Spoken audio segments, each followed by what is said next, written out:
sa unang bagsak. Tago mo na kaya yung double ban, Mac. Ha? Wag, kunin mo na yung double ban map. Pakita mo yung mga Pinapalain po namin to. Para mamaya, unang lapag kalat. For this coming game, ayan po yung ilalaro natin, yung Feder. Nakikita nyo naman ho kung paano magalit. Gusto nyo ng sample mamaya pagkatapos ng karera. C3 home bitaw niyan, lalapag ng kalaban yan.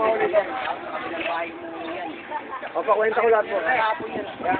Nakikita mo yung kulay blue na gago na yan, gago talaga yan, kahit kailan. Hindi, alitan mo na kayo. Ayun, halos. Para magalit. So, dito muna tayo, Jay. Kwentay mo nga to. Gago, tika lang. Tika lang. Gawin natin sa minuto.